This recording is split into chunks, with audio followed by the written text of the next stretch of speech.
Online ক্লাসে শিক্ষার্থীদের সকলকে স্বাগত। আজ আমরা নবম দশম শ্রেণীর রসায়ন বিষয়ের চতুর্থ অধ্যায়টা নিয়ে আলোচনা করব।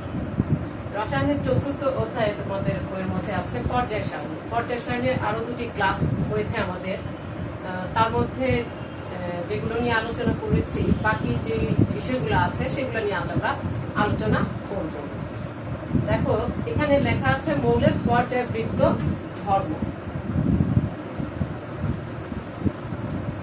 মৌলের পর্যায়বৃত্ত ধর্মটা আসলে কি তা আমাদের আগে একটু জেনে নিতে হবে। কোন পর্যায়ের বাম থেকে ডানে বা গ্রুপে, দেখো এখানে আমি একটি তৃতীয় পর্যায়ের এবং গ্রুপ 1 এর মৌলগুলা লিখে রেখেছি, যে কোন পর্যায়ের বাম থেকে ডানে বা গ্রুপের উপর থেকে নিচে আসতে থাকলে যে সকল ধর্মের পর্যায়ক্রমিক পরিবর্তন হয় সেটা হচ্ছে পর্যায়বৃত্তিক ধর্ম, মৌলের পর্যায়বৃত্তিক ধর্ম। দেখো এখানে পরমাণুর আকার নিয়ে আমরা এটা কথা বলেছি। পরমাণুর আকারটা কিরকম হবে, পরমাণুর আকারটা জানার জন্য আমাদের কিছু বিষয় জানতে হবে। যেমন দেখো, অ্যাটমিক রেডিকেলস বা পারমাণবিক ব্যাসার্ধ 1 অ্যাংস্ট্রম। দেখো এই অ্যাংস্ট্রম দিয়ে পারমাণবিক ব্যাসার্ধের একক প্রকাশ করা হয়। 1 অ্যাংস্ট্রম দিয়ে বলা হয় 1 angstrom equal to 10 to the power -10 metre. যদি এখানে 10 টু দি পাওয়ার -8 হতো তাহলে এটা একক হতো সেন্টিমিটার। এখানে দেখো যে গ্রুপ পর্যায় 3 এর যে মৌলগুলো আছে সেখানে sodium, magnesium, aluminium, silicon, phosphorus, sulphur, chlorine, argon, তাদের পারমাণবিক ব্যাসার্ধটা আমি এখানে লিখেছি। এগুলো হচ্ছে তাদের পারমাণবিক ব্যাসার্ধ। এই পারমাণবিক ব্যাসার্ধ দেখো যে পর্যায়ে, যে কোনো একটা পর্যায়ে এটা বাম দিক থেকে পর্যায়ক্রমে ডান দিকে যেতে থাকলে পারমাণবিক ব্যাসার্ধটা কমতে থাকে। এই যে পরমাণুর আকারের কথা বলা হয়েছে, কেন কমতে থাকে আমরা একটি উদাহরণ দিয়ে যদি বোঝানোর চেষ্টা করি বুঝতে পারবা। যেমন ধরো লিথিয়াম, আমরা লিথিয়াম গ্রুপ 1 এর মৌল, লিথিয়ামের নিউক্লিয়াস। লিথিয়ামের প্রথম শেলে থাকবে 2টি ইলেকট্রন, পরের শেলে থাকবে, হাত দিয়ে আঁকার জন্য এটা সুন্দর হচ্ছে না, তোমরা যখন আঁকবা তখন সবগুলা গুণ সুন্দর করে দেওয়ার চেষ্টা করবা।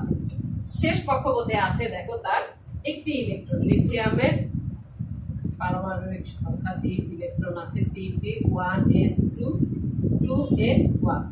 তার মানে হচ্ছে তৃতীয় শক্তি স্তরে তার একটি ইলেকট্রন। এই একটি ইলেকট্রন যখন মানে কি বলে যে এই যে দেখো প্রথম কক্ষপথে 2টি ইলেকট্রন, এই 2টি ইলেকট্রনের প্রতি কি হয়, নিউক্লিয়াসের আকর্ষণটা বেশি থাকে প্রথম স্তরে। কারণ হচ্ছে দেখো এটা দ্বিতীয়পূর্ণ, এটা দ্বিতীয়পূর্ণ। তারপরে দেখো এই যে ব্যাসার্ধটা, এটা আরেকটু দূরে, সেখানে আছে একটি ইলেকট্রন, একটি ইলেকট্রন। তাহলে দেখো যে এই যে একটি ইলেকট্রন এখানে আছে, এই একটি ইলেকট্রনের প্রতি নিউক্লিয়াসের আকর্ষণটা একটু কম থাকবে এবং প্রথম কক্ষপথের উপরে এই নিউক্লিয়াসের লিথিয়ামের নিউক্লিয়াসের আকর্ষণটা একটু বেশি থাকবে। তারপরে দেখো যদি আমরা ম্যাগনেসিয়ামের কথা বলি, এই যে এখানে ম্যাগনেসিয়াম আছে, ম্যাগনেসিয়ামের কত, ম্যাগনেসিয়াম হচ্ছে 12 mg, 12 তার পারমাণবিক সংখ্যা 1s2 2s2 2p6 3s2, দেখো 10 12 3s2। তাহলে দেখো যে ম্যাগনেসিয়ামের, এটা ধরলাম যে ম্যাগনেসিয়ামের নিউক্লিয়াস, তারপরে প্রথম শেলে আছে 2টি, দ্বিতীয় শেলে আছে 8টি,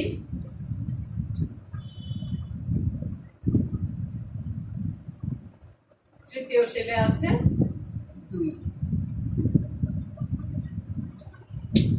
2টি। সোডিয়ামের হলে থাকতো কয়টি, 1টি। দেখো যে যত তুমি বাম থেকে পর্যায়ের ডান দিকে যেতে থাকবা তত কি হবে, ইলেকট্রনের কক্ষপথের আকার বাড়বে না। কক্ষপথের আকার ধরো শেলগুলো বাড়বে না। এখানে কি হবে, প্রতিটা শেলে যেমন সোডিয়ামের কথা যদি বলি, দেখো যে এখানে যদি লিথিয়াম না দিয়ে আমি সোডিয়াম দেখাতাম তাহলে এই কক্ষপথে হতো 8টি এবং শেষ কক্ষপথে হতো 1টি ইলেকট্রন। দেখো পর্যায়ের বাম থেকে ডানে যেতে থাকলে কক্ষপথ একই কক্ষপথ থাকবে 3টা পর্যন্ত। এখানে 3টা, দেখো 3টা কক্ষপথই, কিন্তু প্রতিটা কক্ষপথে একটা একটা করে যেতে যেতে এই পর্যন্ত প্রতি কক্ষপথে এখানে 1টি সোডিয়ামের ক্ষেত্রে, শেষ কক্ষপথে 1টি, এখানে ম্যাগনেসিয়ামের ক্ষেত্রে 2টি, অ্যালুমিনিয়ামের ক্ষেত্রে 3টি, সিলিকনের ক্ষেত্রে 4টি, ফসফরাসের 5টি, সালফারের 6টি, ক্লোরিনের 7টি, আর্গনের শেষ কক্ষপথটা পূর্ণ থাকবে। তাহলে এই যে শেষ কক্ষপথে একটি একটি করে ইলেকট্রন বাড়তে থাকবে, তখন কি হবে, শেষ কক্ষপথের উপরে নিউক্লিয়াসের যে আকর্ষণটা, সেটার আকর্ষণটা বেশি থাকবে, তখন সেটা কি চেপে আসবে, একটু চেপে আসবে। তার জন্য সোডিয়ামের চেয়ে ম্যাগনেসিয়ামের পারমাণবিক, যেটা আমরা বলতেছি যে পারমাণবিক ব্যাসার্ধ কম হবে, অ্যালুমিনিয়ামের তার চেয়ে কম হবে, সিলিকনের তার চেয়ে কম হবে, ফসফরাসের তার চেয়ে, এভাবে আস্তে আস্তে কমবে। পর্যায়ের বাম থেকে ডান দিকে যেতে থাকলে কি হবে, পারমাণবিক ব্যাসার্ধ কমতে থাকবে। আবার দেখো গ্রুপের উপর থেকে নিচের দিকে যেতে থাকলে পারমাণবিক ব্যাসার্ধ বাড়তে থাকবে। কারণ হচ্ছে দেখো যে এখানে কক্ষপথ বাড়তে থাকবে, এখানে কক্ষপথ বাড়তে থাকবে। আর এই বাম থেকে ডানে গেলে হচ্ছে কক্ষপথে, শেষ কক্ষপথে ইলেকট্রনের সংখ্যা বাড়তে থাকবে। এখানে হচ্ছে কক্ষপথ বাড়তে থাকবে, যেমন hydrogen, lithium, sodium, potassium, rubidium, সিলিয়াম, ফ্রান্সিয়াম, প্রতিটারই কক্ষপথ বাড়বে এবং প্রতিটারই শেষ কক্ষপথে একটি করে ইলেকট্রন থাকবে। তখন শেষ কক্ষপথের উপরে কি হবে, ইলেকট্রন মানে নিউক্লিয়াসের আকর্ষণটা কম হবে একটি করে ইলেকট্রন থাকার জন্য। তখন কি হবে, গ্রুপের উপর থেকে নিচের দিকে গেলে পরমাণুর আকারগুলো বাড়বে এবং গ্রুপের না, পর্যায়ে বাম থেকে ডান দিকে গেলে পরমাণুর আকারটা আস্তে আস্তে কমতে থাকবে।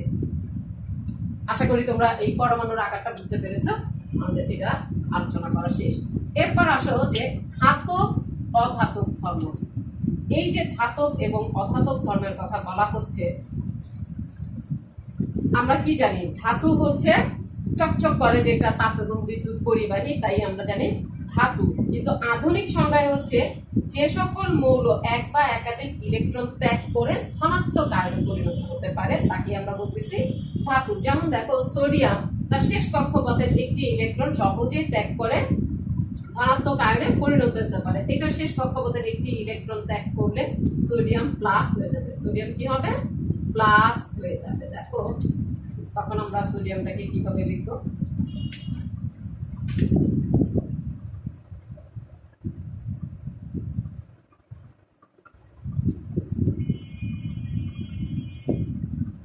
Sodium plus.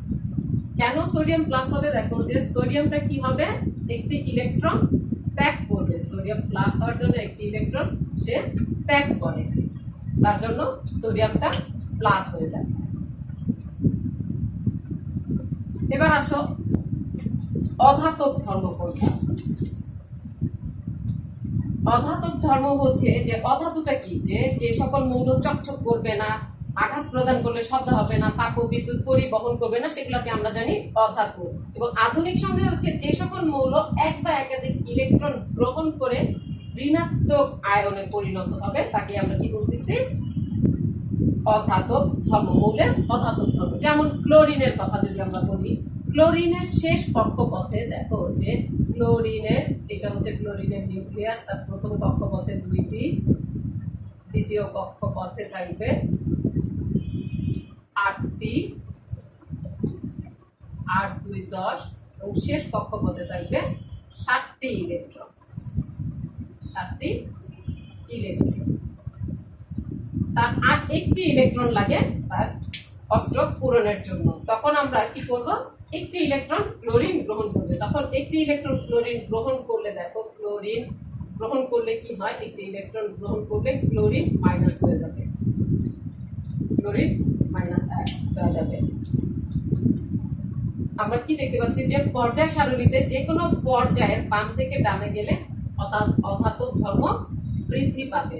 ইলেকট্রন গ্রহণের ক্ষমতা বাম থেকে ডানে যেতে থাকলে বেশি হবে, আর ডান থেকে বামে যেতে থাকলে ইলেকট্রন ত্যাগের ক্ষমতা, যেমন এটার গ্রহণের ক্ষমতা বেশি। ক্লোরিনের একটা ইলেকট্রন সে তারপরে 2টা ইলেকট্রন গ্রহণ করবে, এই 3টা ইলেকট্রন গ্রহণ করবে।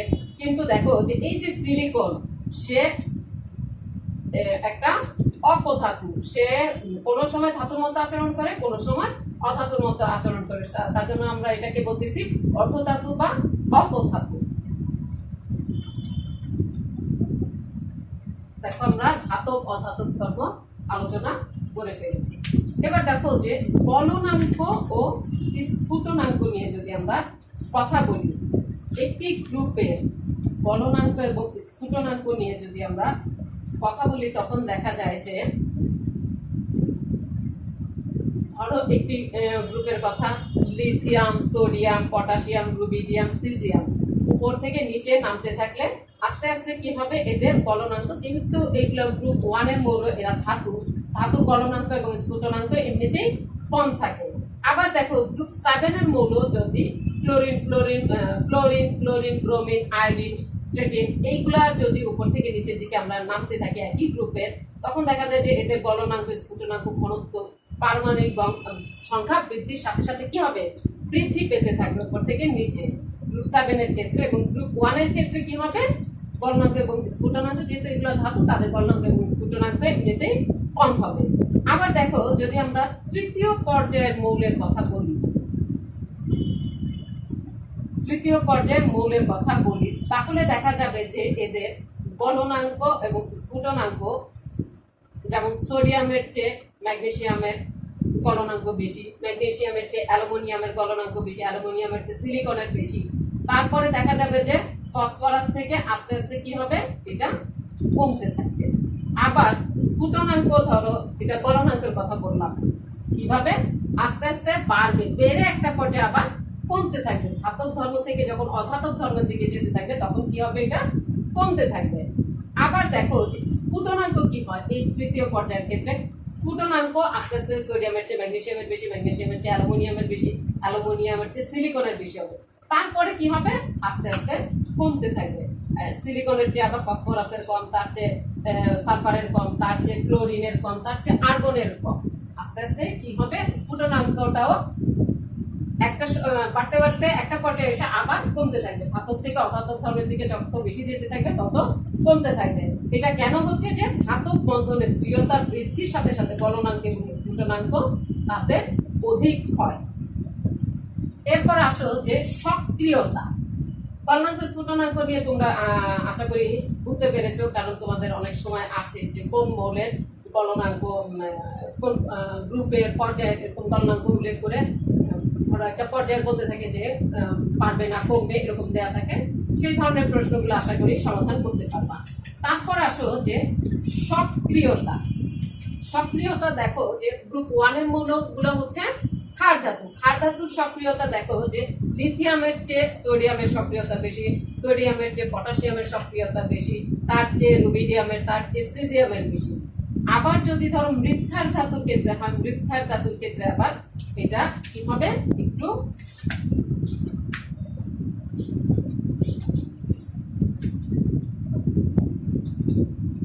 উল্টা হয়ে যায়। যেমন মৃৎক্ষার ধাতুর ক্ষেত্রে হবে যে বেরিয়ামের কম হবে। মৃৎক্ষার ধাতু হচ্ছে 2 এর মৌল, উপরে আছে এইটা, নিচের দিকে ধরো বেরিয়ামের চেয়ে ম্যাগনেসিয়ামের বেশি হবে, ম্যাগনেসিয়ামের চেয়ে ক্ষার ধাতু এবং মৃৎক্ষার ধাতুর একই রকম হবে। বেরিয়ামের চেয়ে ম্যাগনেসিয়ামের বেশি, তার চেয়ে ক্যালসিয়ামের বেশি, তার চেয়ে স্ট্রোনশিয়ামের বেশি, তার চেয়ে বেরিলিয়ামের, এটা বেরিলিয়াম, প্রথমে ম্যাগনেসিয়ামের উপরে হচ্ছে বেরিলিয়াম, এই বেরিলিয়ামের চেয়ে ম্যাগনেসিয়ামের বেশি, তার চেয়ে ক্যালসিয়ামের বেশি, তারপর হচ্ছে স্ট্রনশিয়ামের বেশি, তারপর আসবে বেরিয়াম, তার বেশি, তারপর আসে রেডিয়ামের বেশি। এইভাবে ক্ষার ধাতু এবং মৃৎক্ষার ধাতুর সক্রিয়তা গুলো বাড়তে থাকবে। আবার দেখা যায় যে তোমাদের বলা হয় যে ধাতুর অক্সাইড সমূহ ক্ষারীয় কিনা, যে কোনো ধাতুর একটা অক্সাইড দিয়ে ক্ষারীয় কিনা সেটা জানতে চাওয়া হয় তোমাদের।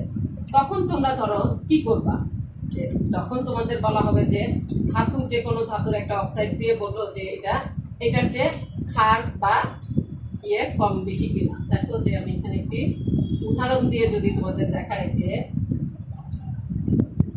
ক্লোরিনের অক্সাইড, এখানে দেখানো হলো ক্লোরিনের অক্সাইড, তারপরে দেখানো হলো যে সালফারের অক্সাইড। এখন কার অম্লত্ব বেশি, এই যে ক্লোরিনের অক্সাইডের না সালফারের অক্সাইডের বেশি? দেখো যে সালফারের চেয়ে ক্লোরিন হচ্ছে এখানে যেমন ধাতুর অক্সাইড সমূহ ক্ষারীয় হবে, আর অধাতুর অক্সাইড গুলো কি হয়, যদি বলা হয় যে কাঠটা অম্লীয়, মানে কাঠটা অম্ল বেশি। যখন যেটা ধাতু, যেমন সালফারটা ক্লোরিনটা হচ্ছে এখানে অধাতু, তীব্র, এটা কিন্তু তীব্র ঋণাত্মক এবং অধাতু, তাহলে এটা দেখো যে কি বলে, এটা এখানে সবগুলা মৌলের চেয়ে এটা অধাতব ধর্ম, এটা মানে সবচেয়ে বেশি অধাতব ধর্ম আছে এটা। তাহলে এই যে ক্লোরিনের কি হবে, ক্লোরিনের অক্সাইড গুলো অম্লীয় বেশি হবে, তার তুলনায় এই সালফারের তুলনায় এটার অধাতব ধর্ম, মানে এই সালফারের চেয়ে ক্লোরিনটা অধাতব ধর্ম জোরালো, তাই এটা হচ্ছে কি ক্লোরিনটার অক্সাইড গুলা কি হবে, তীব্র অম্লীয় হবে। আর ধাতুর ক্ষেত্রে যখন হবে যে ধাতুর অক্সাইড গুলো হবে কি ক্ষারীয়, এই যে সোডিয়ামের অক্সাইড গুলো কি হবে, সোডিয়াম পানির সাথে বিক্রিয়া করে সোডিয়াম হাইড্রোক্সাইড তৈরি করছে, পটাশিয়াম হাইড্রোক্সাইড তৈরি করছে, ম্যাগনেসিয়াম হাইড্রোক্সাইড, এগুলা যেহেতু ধাতু, ধাতুর অক্সাইড গুলো কি হবে ক্ষার তৈরি করে, সেহেতু এগুলা ক্ষারীয়। আচ্ছা, এবার আসো আমরা সক্রিয়তা নিয়ে কথা বলেছি, তারপরে স্ফুটনাঙ্ক গলনাঙ্ক আমাদের এই পর্যন্ত চলে গিয়েছে, আমরা এতটুকু নিয়ে কথা বলেছি। এখন আসো আমাদের থাকে তড়িৎ ঋণাত্মকতা। তড়িৎ ঋণাত্মকতা দেখো যে যখন সমযোজী বন্ধনের মধ্যে মৌলসমূহ কি হবে, ইলেকট্রন শেয়ার করে নিজেদের মধ্যে, যেই বন্ধনটা তৈরি করে সেটা হচ্ছে সমযোজী বন্ধনের ক্ষেত্রে আমরা দেখছি কি মৌলগুলো তাদের নিজেদের শেষ কক্ষপথের ইলেকট্রন শেয়ারের মাধ্যমে বন্ধন গঠন করে।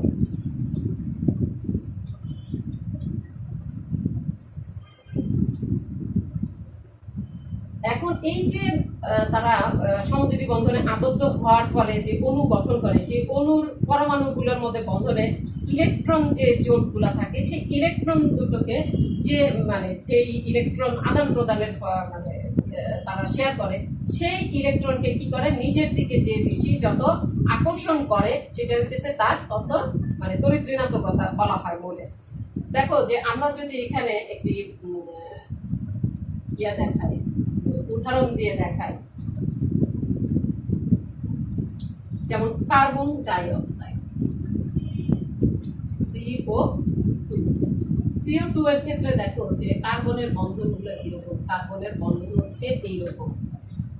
এটার কারণ কি, দেখো যে কার্বনের শেষ কক্ষপথে আছে 4টি ইলেকট্রন, অক্সিজেনের শেষ কক্ষপথে আছে 6টি ইলেকট্রন। তো কার্বন আর অক্সিজেনের ক্ষেত্রে যদি আমি দেখাই যে বন্ধনটা কিভাবে হবে, দেখো যে কার্বনের এটা নিউক্লিয়াস প্রথম কক্ষপথে থাকবে 2টি, কিন্তু কার্বনের 6, শেষে থাকবে কয়টি, দেখো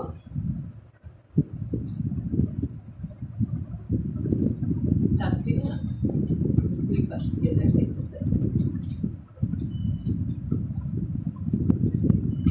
এখন এখানে অক্সিজেন যদি দিয়ে দিই, প্রথম কক্ষপথে থাকবে অক্সিজেনের 2টা, কার্বনের 6টা হয়ে গেছে, 2টা, আর শেষে থাকবে কয়টা, এর 4টা। 4টা থাকবে কিভাবে, এখানে ধরো এইখানে 2টা, শেষে থাকবে 6টা, তো এখানে 2টা দিলাম, 1 2 3 4 5 6। তারপরে দেখো যে এইখানে যদি একটি অক্সিজেন দিই, প্রথম কক্ষপথে 2টি, তারপরের কক্ষপথে হবে 6টি, 2টি 4টি 5টি 6টি। এই যে এখানের যে ইলেকট্রন শেয়ার হলো, এই ইলেকট্রন শেয়ারটা দেখো যে শেয়ার করার ফলে যে অণুগুলোর মধ্যে যে একটা বন্ধন তৈরি হলো, এবং ইলেকট্রন এই যে ইলেকট্রনের আদান প্রদান শেয়ার হলো, এই ইলেকট্রনকে নিজের দিকে যে আকর্ষণ করে, সেটা হচ্ছে তার তড়িৎ ঋণাত্মকতা। দেখো অক্সিজেনের তড়িৎ ঋণাত্মকতা আমি এখানে সবচেয়ে বেশি, তাই কি করবে যে অক্সিজেনের দিকে ইলেকট্রনগুলা আকর্ষণ একটু বেশি হবে। এটা দেখো যে আমরা যদি এইভাবে দেখাই যে কার্বনের কি হয়েছে, কার্বনের ধরো এই দুইটা ইলেকট্রন দিয়েছে, অক্সিজেন দিয়েছে এই দুইটা, এইভাবে হতেছে এই যে বন্ধন গঠিত হয়েছে। এই ইলেকট্রনগুলোকে আমরা কি বলি, বন্ধন জোড় ইলেকট্রন। এই বন্ধন জোড় ইলেকট্রনকে কি করে, মৌলগুলা অক্সিজেন কি করে, নিজের দিকে একটু টানার চেষ্টা করে। এটার কারণ দেখো, এটার কারণ যদি আমি বলি যে অক্সিজেনের কিন্তু শেষ কক্ষপথে আরো 2 জোড়া মুক্ত ইলেকট্রন আছে, মুক্ত জোড় ইলেকট্রন আছে, কার্বনের কিন্তু নাই। তার জন্য অক্সিজেন নিচের দিকে এই যে বন্ধনের ইলেকট্রন যে শেয়ার হয়েছে সেটাকে নিচের দিকে টানার চেষ্টা করে। এইটাই হচ্ছে তড়িৎ ঋণাত্মকতা। দেখো যে কোন মৌলের পরমাণুর আকার বড় হতে থাকলে তার তড়িৎ ঋণাত্মকতার মান কমতে থাকবে। উপর থেকে নিচের দিকে গেলে কি হবে, তড়িৎ ঋণাত্মকতার মান কমতে থাকবে। ইলেকট্রোনেগেটিভিটি, দেখো আমি লিখেছি ইলেকট্রোনেগেটিভিটি ইএন দিয়ে, এটা প্লাস। প্লাস মানে হচ্ছে এই পর্যায়ে বাম থেকে ডান দিকে ইলেকট্রোনেগেটিভিটি বাড়বে, মানে তড়িৎ ঋণাত্মকতা বাড়বে, এবং উপর থেকে নিচের দিকে যেতে থাকলে গ্রুপে তড়িৎ ঋণাত্মকতা মান কমতে থাকবে। আশা করি এটা বুঝতে পেরেছো। এখন চলো আমরা আয়নীকরণ শক্তি নিয়ে কথা বলি। আয়নীকরণ শক্তিটা আসলে কি আমাদের? আয়নীকরণ শক্তি দেখো যে গ্যাসীয় অবস্থায় কোনো মৌলের 1 মোল গ্যাসীয় পরমাণু থেকে 1 মোল ইলেকট্রন অপসারণ করে 1 মোল ধনাত্মক আয়নে পরিণত হতে যে শক্তির প্রয়োজন সেটা হচ্ছে ওই মৌলের আয়নীকরণ শক্তি। এখন দেখো যদি আমরা আয়নীকরণ শক্তিটা মানে লিথিয়ামের ক্ষেত্রে দেখানোর চেষ্টা করি, এটা হচ্ছে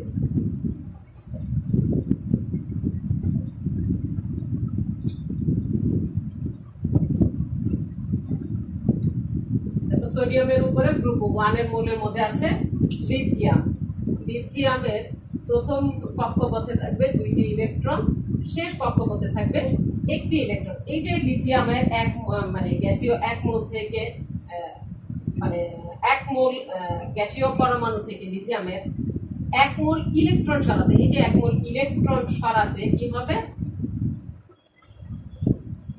ইলেকট্রন সরাতে মানে যে পরিমাণ শক্তি প্রয়োগ করতে হয়, মানে প্রয়োজন হয়, সেটা হচ্ছে আয়নীকরণ শক্তি। তাহলে আমরা এই যে প্রথম ইলেকট্রনটা সরাইলে হচ্ছে আয়নাইজেশন এনার্জি, এটা ফার্স্ট আয়নাইজেশন এনার্জি। এইটা সরাতে লিথিয়ামের কি লাগে, দেখো লিথিয়াম থেকে একটা ইলেকট্রন আমি সরিয়ে দিয়ে লিথিয়াম প্লাস ধনাত্মক আয়নে পরিণত করতেছি, তাতে কি পরিমাণ শক্তি লাগতেছে আমাদের, এর এই যে মানটা এখানে ধনাত্মক হবে 572.3 কিলো জুল পার মোল, যেহেতু গ্যাসীয় বলা হচ্ছে কিলো জুল পার মোল। এখন দেখো যে এই যে প্রথম কক্ষপথ থেকে ইলেকট্রন সরাতে যতটুকু শক্তির প্রয়োজন, দ্বিতীয় মানে এই যে শেষ কক্ষপথ থেকে যতটুকু শক্তির প্রয়োজন, এই প্রথম কক্ষপথ থেকে ইলেকট্রন সরাতে তার চেয়ে বেশি শক্তির প্রয়োজন হবে। কারণ হচ্ছে দেখো এইটা দ্বিত্ব পূরণ করেছে, প্রথম কক্ষপথে 2টি ইলেকট্রন থাকতে পারে, এটা স্থায়ী অবস্থা। এখান থেকে ইলেকট্রন সরাতে অনেক বেশি শক্তির প্রয়োজন হয়। তাই আমরা কি লিখতে পারি যে প্রথম আয়নাইজেশন শক্তির চেয়ে দ্বিতীয় আয়নাইজেশন শক্তি কি, আয়নীকরণ শক্তিটা বেশি, তার চেয়ে তৃতীয় আয়নীকরণ শক্তির মান আরো বেশি হয়।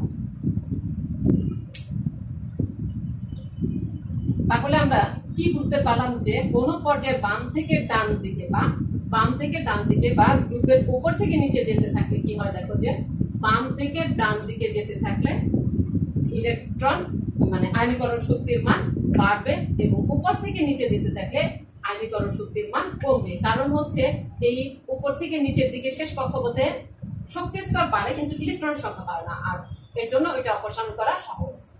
এবং পর্যায়ে দেখো যে বাম থেকে ডানে যেতে থাকলে সেখানে কক্ষপথের সংখ্যা বাড়ে না, কিন্তু কক্ষপথের শেষ মানে কক্ষপথের শেষ যেটা বলতেছি আমি, শেষ কক্ষপথে ইলেকট্রনের সংখ্যা আস্তে আস্তে একটি করে বাড়তে থাকে, তখন সেখানে ইলেকট্রন অপসারণ করাটা কষ্টকর হয়ে দাঁড়ায়, তখন শক্তিটা বেশি লাগে।